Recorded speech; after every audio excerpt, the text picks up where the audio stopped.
साथियों,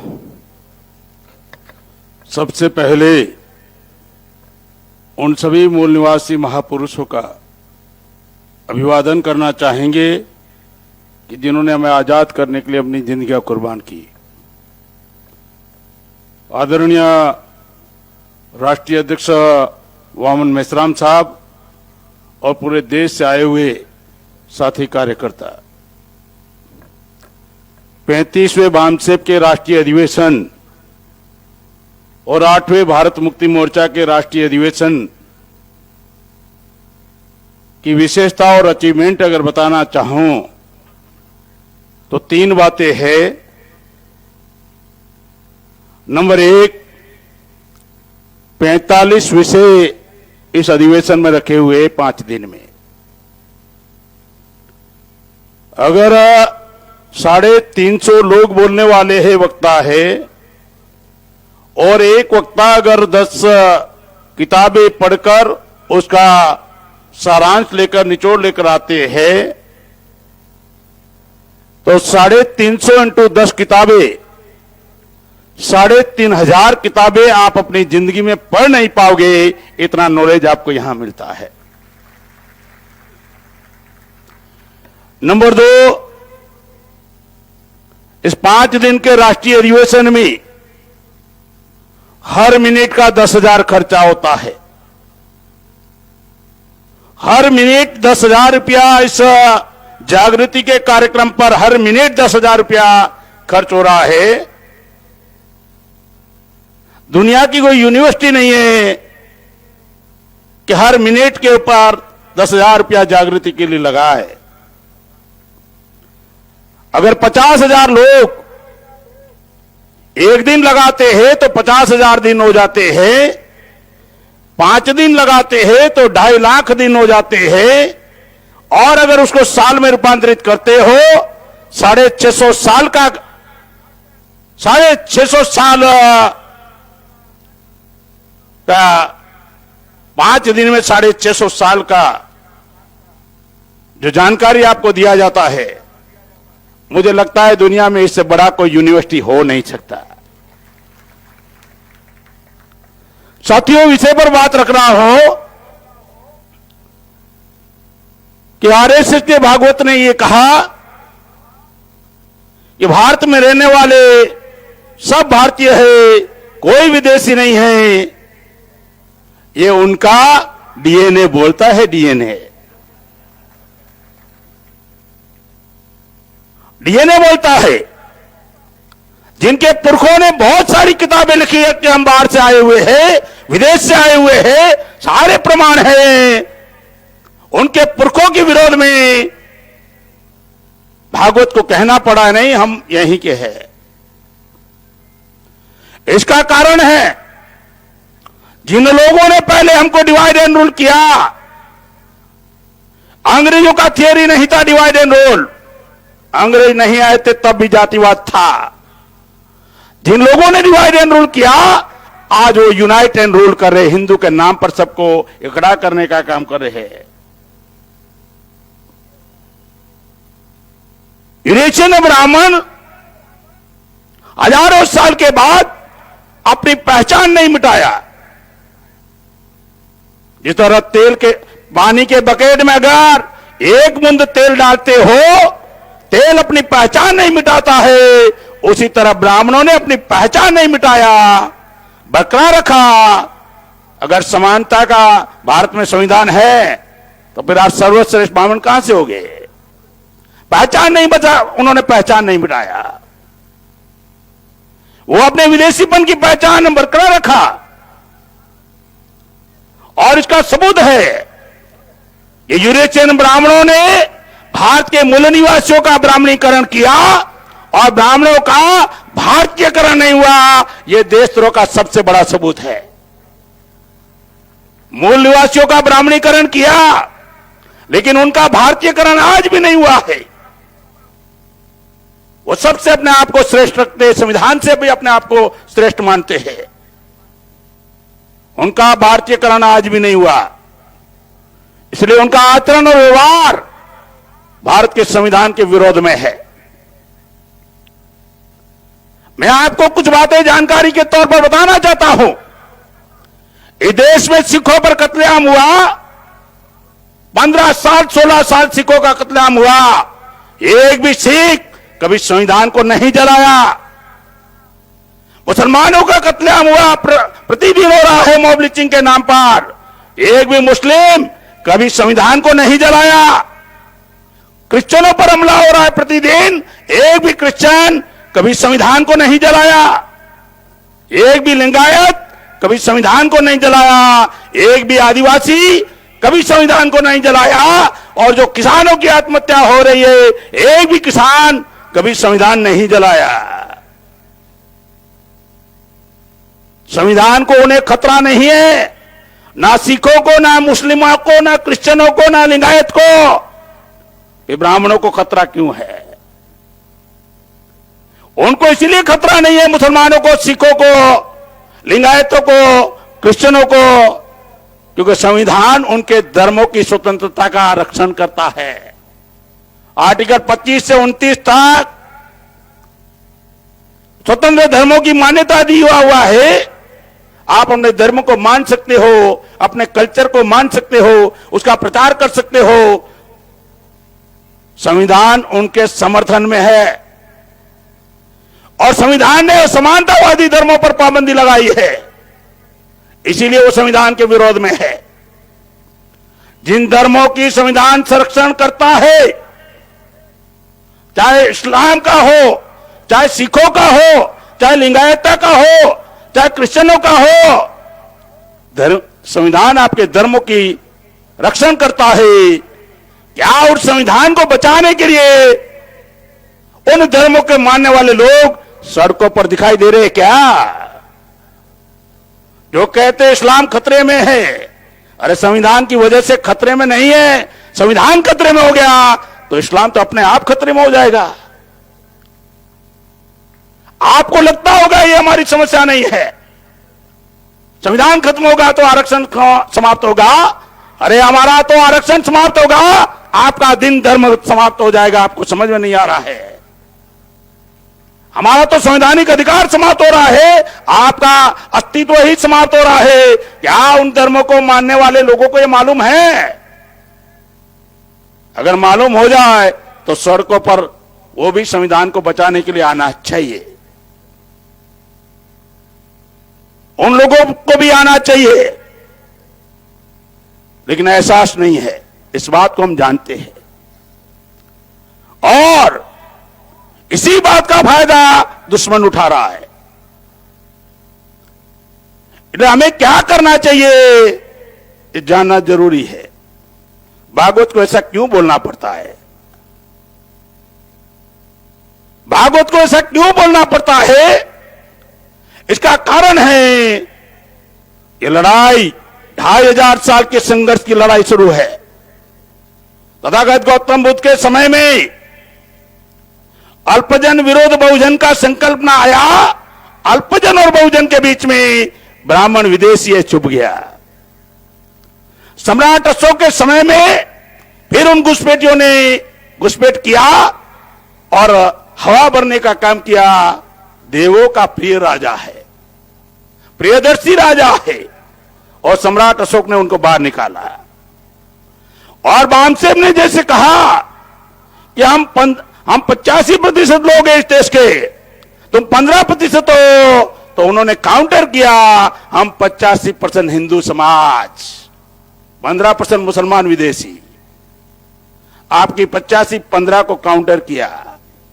और जैसे ही बामसेन ने बहुजन समाज बनाने की संकल्पना रखी तो उन्होंने सर्वजन की संकल्पना सामने लाई। सर्वजन हिताय सर्वजन सुखाय।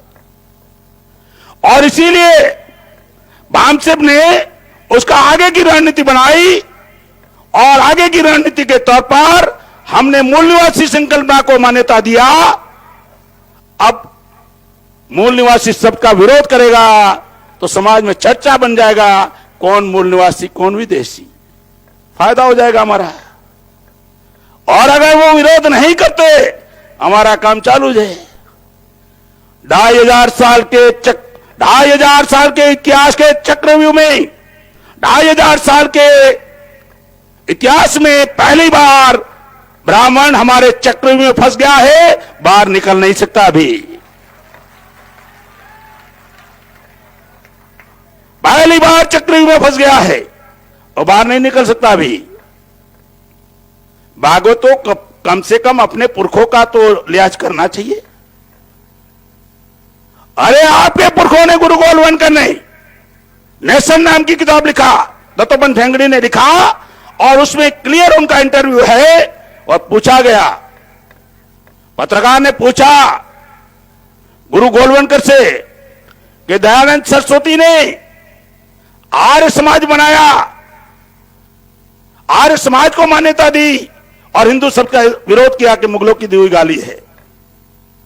आज आप आर्य समाज की संकल्पना को मान्यता नहीं देते हो और हिंदू संकल्पना को मान्यता देते हो, तो दयानंद सरस्वती सही था या आप सही है? तो उन्होंने क्या क्या मालूम है, उस समय वो सही था, आज हम सही है। बोला आज आप आर्य समाज की आर्य संकल्पना क्यों नहीं कहते हो? बोला अगर आज हम आर्य संकल्पना को मान्यता देंगे, हमारा वर्चस्व नहीं, अस्तित्व खत्म हो जाएगा। आज हिंदू तो प्रासंगिक शब्द है, ऐसा नेशन किताब में गुरु गोलवलकर ने लिखा हुआ है। दाव पेच के तहत उन्होंने इसको स्वीकार किया हुआ है। और अगर उस समय हिंदू शब्द का विरोध कर रहे थे, आज स्वीकार कर रहे हैं मेजोरिटी में तब्दील होने के लिए। अल्पसंख्यक ब्राह्मण हिंदुत्व के नाम पर मेजोरिटी में तब्दील होने का कार्यक्रम है, इसके अलावा कुछ भी नहीं है। इसके अलावा कुछ नहीं है। वामसेप के लोगों को बहुत बार पूछते हैं लोग। एक आईएएस अधिकारी ने सवाल पूछा कलेक्टेड जैसे आदमी ने, ओबीसी के आदमी ने, कि आप लोग जब देखो तब ब्राह्मण का विरोध करते हो, ऐसा क्यों करते हो? तो मैंने कहा ब्राह्मणों का विरोध करना हमारा अधिकार है, संवैधानिक अधिकार है। तो बोला कैसे? मैंने कहा बताता हूं। संविधान ने शेड्यूल कास्ट शब्द को मान्यता दिया है। शेड्यूल कास्ट शब्द संवैधानिक है? बोला हां। संविधान ने शेड्यूल ट्राइब शब्द को मान्यता दिया है, संवैधानिक है? बोला हां। संविधान ने ओबीसी शब्द को मान्यता दिया है, बोला हां। संविधान ने अल्पसंख्यक को माइनॉरिटी कमीशन बनाया तो उसको भी मान्यता दिया है, बोला हां। संविधान ने महिला आयोग बनाया तो महिला को मान्यता दिया है, बोला हां। ये सारे सब संवैधानिक है। क्या संविधान ने ब्राह्मण को ब्राह्मण के तौर पर मान्यता दिया है क्या? अगर संविधान ब्राह्मण को तौर पर ब्राह्मण की मान्यता करता तो संविधान भी उच्च नीच को मानता, ऐसा हो जाता है। एक ब्राह्मण है, एक शूद्र है, एक शेड्यूल कास्ट है। इसलिए क्या किया बाबा साहब अम्बेडकर ने? जनरल में डाल दिया। अब जनरल बोले तो समझ में आता है ना। रेल की बोगी में देखा नहीं, जनरल बोले एट द ऑल, कोई भी हो सकता है। जनरल बोगी देखा ना। संविधान ने ब्राह्मण शब्द को संवैधानिक तौर पर मान्यता नहीं दिया है, इसलिए ब्राह्मण शब्द संवैधानिक नहीं है। जो संवैधानिक नहीं है वो संवैधानिक होता है, जो असंवैधानिक होता है वो जायज नहीं होता, जो जायज नहीं होता है वो नाजायज होता है। और हर नाजायज चीज का विरोध करना सभ्य लोगों का काम है। जो ब्राह्मणों का विरोध नहीं करेगा असभ्य है। नाजायज चीजों का विरोध करना सभ्यता का काम है।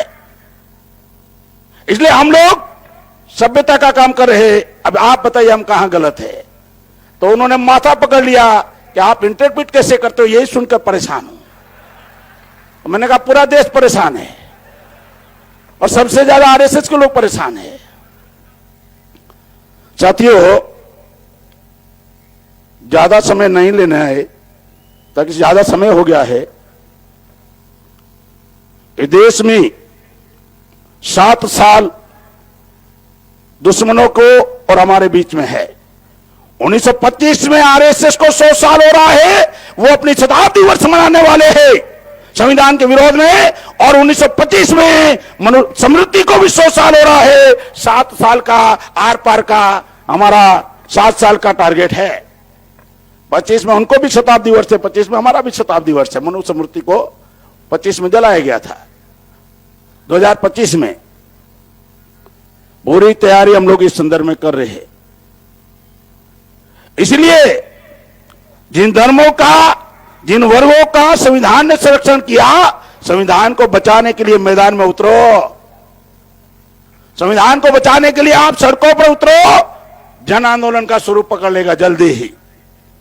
सारे लोग पीड़ित है, लेकिन एकड़ा नहीं आ रहे। एकड़ा लाने का काम करना चाहिए।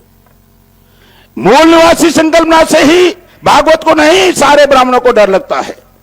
आखिरी बात कहकर बात समाप्त कर देता हूं। एक आदमी को मिर्गी हुआ, सारी भीड़ जमा हो गई, पानी छिड़क रहे थे, जूता सुंघा रहे थे, वो होश में ही नहीं आ रहा था। तो बामसेब का एक कार्यकर्ता वहां से निकला, तो बोला क्या है? तो बोला मिर्गी का दौरा पड़ा है, होश नहीं आ रहा है। बोला कौन है? बोला ब्राह्मण है। बोला अभी 1 मिनट में आ जाएगा। तो बोला कैसे? बगल में जाकर कान में कहा जय मूलवासी। तो वो तुरंत उठ गया। कौन था? कौन था? कौन था? मुझे विदेशी कौन बोला? केवल कान में कहते ही जय मूलवासी उड़ गया। कौन था? मुझे विदेशी कौन बोला? मैं ये नहीं कहना चाहता वो आदमी कौन था।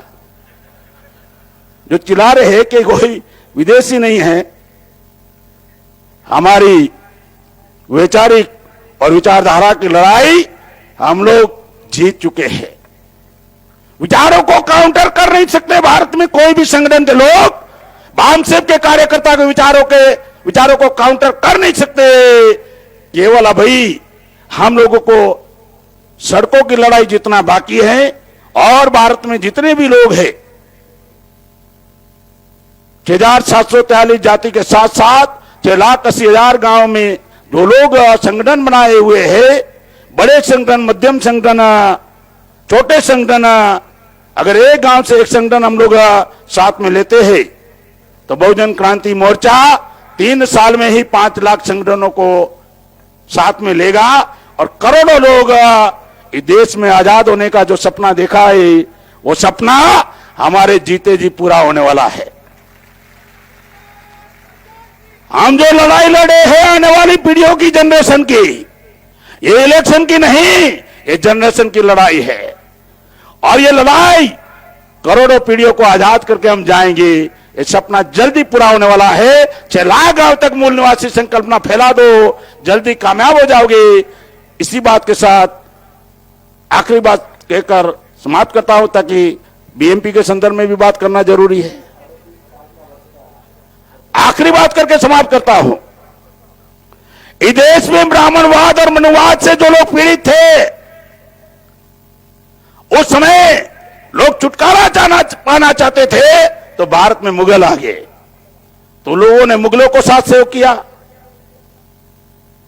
फिर मुगलों से पीड़ित हो गए लोग, छुटकारा पाना चाहते थे, तो अंग्रेज आ गए, लोग अंग्रेजों के साथ खड़े हो गए, अंग्रेज शासक बन गया। फिर अंग्रेजों के विरोध में कांग्रेस ने संघर्ष किया, कांग्रेस देश की शासक बन गई। कांग्रेस के विरोध में अलग अलग राज्यों में आंदोलन चले। माननीय लालू प्रसाद यादव जी चलाया तो वहां कामयाब हुए, माननीय कांशीराम साहब चलाया तो उत्तर प्रदेश में कामयाब हुए, करुणानिधि जी ने चलाया तो वहां कामयाब हुए, बीजेपी ने कांग्रेस के विरोध में आंदोलन चलाया तो वो शासक बन गई, संघर्ष किया तो शासक बन गए।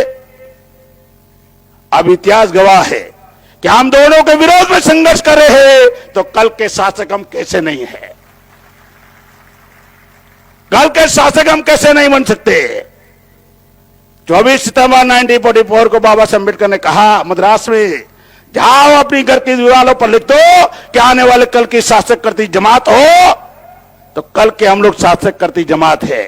संघर्ष का इतिहास बताया 2500 साल का। जिन्होंने संघर्ष किया उन्होंने राज किया इस देश पर, और आने वाला कल हमारा है। केवल हम लोगों को जी जान से संघर्ष करने की जरूरत है, बड़े पैमाने पर लोगों को जोड़ने की जरूरत है। आप लोग यहां से जाकर अपने गांव में, अपने तहसीलों में, अपने ब्लॉकों में, अपनी न्याय पंचायत तक टारगेट बनाकर इस काम को करोगे, इस आशा और विश्वास के साथ मेरी बात समाप्त करता हूं। आपने मेरी बात ध्यान से सुना है, इसके लिए मैं आपका आभारी हूं। धन्यवाद। जय मुनवासी।